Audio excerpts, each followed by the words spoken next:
CM Nitish के गृह जिला नालंदा में जहरीली शराब पीने से 14 लोगों की मौत के बाद जेडीयू कहीं न कहीं बैकफुट पर है। बीजेपी लगातार हमलावर है। हम पार्टी भी निशाना साधने से नहीं चूक रही है। जीतन राम मांझी ने तो यहां तक कह दिया था कि अगर पीएम मोदी कृषि कानून को वापस ले सकते हैं तो फिर सीएम नीतीश शराबबंदी कानून को क्यों नहीं हटा सकते। और उसके बाद से जेडीयू लगातार बैकफुट पर है। हालांकि इसी बीच अब पुलिस प्रशासन काफी अलर्ट हो गई है और इसी बीच पूर्णिया से एक बड़े शराब माफिया समीतुल्लाह की गिरफ्तारी हुई है, जो वर्मा से नशे की गोलियां मंगवाता था और फिर उसी नशे की गोलियों का उपयोग करके बिहार में शराब बनाता था और बेचता था। और ऐसे ही शराब पीने से कहीं ना कहीं लोगों की मौत होती है। जहां पर इस तरीके के नशीली गोलियों का उपयोग किया जाता है शराब बनाने में, तो समीतुल्लाह की गिरफ्तारी हुई है। पुलिस ने दावा किया है कि उसने कई और बड़े नामों का खुलासा किया है। उसने बताया है कि पश्चिम बंगाल के कम से कम 50 ऐसे शराब माफिया हैं जो बिहार के सीमावर्ती इलाकों में शराब का सप्लाई करते हैं। पिछले ही दिनों समर घोष, जो पश्चिम बंगाल का एक बहुत बड़ा शराब माफिया था, पूर्णिया से उसकी गिरफ्तारी हुई थी और उस वक्त भी ये खबर आई थी कि उसने भी कई माफिया का नाम बताया है जो पश्चिम बंगाल से इत्तेफाक रखता है। लेकिन सवाल ये उठ रहा है कि आखिर बिहार के जो शराब माफिया हैं जो उन शराब को मंगवाते हैं, उनके नाम का खुलासा क्यों नहीं हो रहा। पिछले दिनों खबर ये आई थी कि एक नोएडा का लड़का और एक जो है दिल्ली का था जिसे उम्र कैद की सजा मिली थी, लेकिन वो किसी शराब सप्लाई करता है बिहार में, उन शराब माफियाओं को लेकर क्यों खबरें नहीं आती हैं। पुलिस प्रशासन आखिर उन माफियाओं के बारे में क्यों नहीं बताती है। बता दें कि पुलिस ये दावा कर रही है कि इन तमाम माफियाओं की गिरफ्तारी के बाद कहीं न कहीं शराब की बिक्री पर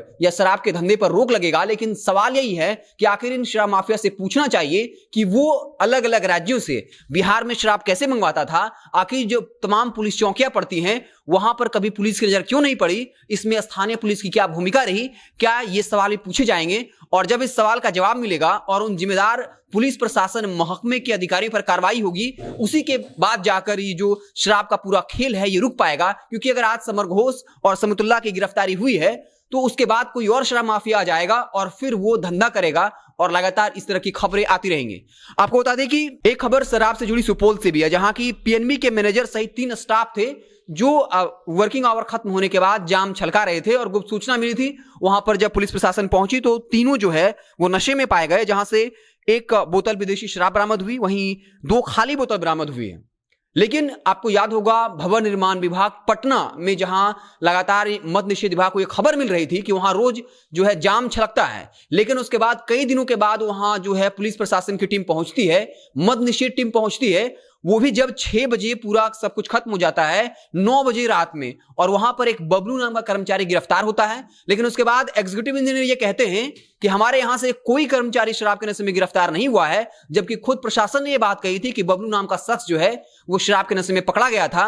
और उसके बाद पुलिस ये कहती है कि हम इसकी तहकीकात कर रहे हैं, वरीय अधिकारी जो कहेंगे उस पर हम कार्रवाई करेंगे। लेकिन आपको बता दें कि भवन निर्माण विभाग के जो प्रधान लिपिक कार्यालय था वहां से 3 खाली शराब की बोतल मिली थी, पत्राचार शाखा से 5 खाली शराब की बोतल मिली थी और परिसर से 23 खाली बोतलें मिली थी। लेकिन एग्जीक्यूटिव इंजीनियर साहब ने यह कह दिया कि वहां कई लोग आते जाते रहते हैं, किसी ने वहां पर खाली शराब की बोतल रख दी होगी। ये जो है कहीं ना कहीं बताता है कि पुलिस जो है वो किसी बैंक कर्मचारी को तो गिरफ्तार कर लेती है, लेकिन जो भवन निर्माण विभाग है जो कहीं ना कहीं सरकार के मंत्री के अंतर्गत आता है, भवन निर्माण के अंतर्गत, उनके तमाम जो लोग गिरफ्तार हुए हैं वहां 23 खाली शराब की बोतलें बरामद हुई है। उन पर अब तक कोई अपडेट नहीं है कि क्या कार्रवाई हुई है। इसी बीच जो पूर्णिया में गिरफ्तारी हुई है समीतुल्लाह की, उसके बाद पुलिस ये दावा कर रही है कि कहीं ना कहीं उसकी गिरफ्तारी के बाद और जिन माफियाओं को वो नाम ले रहा है उसी गिरफ्तारी के बाद ये शराब का धंधा रुक जाएगा। लेकिन ये हर कोई जानता है कि अगर उन माफिया की गिरफ्तारी होगी, लेकिन जो पुलिस प्रशासन के अंदर बैठे हैं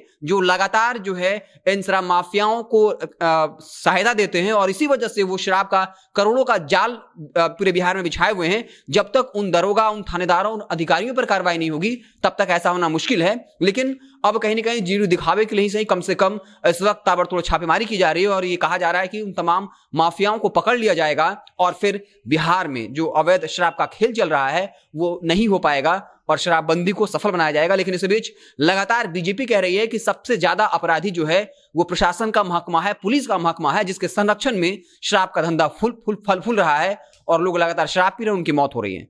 तो अब देखने वाली बात होगी कि और कितनी छापेमारियां होती हैं, किन किन की गिरफ्तारी होती है और कब तक जो है ये शराब का धंधा जो है वो रुक पाएगा। हमारी नजरें बनी रहेंगी, आप देखते रहें जनता जंक्शन। बहुत बहुत धन्यवाद।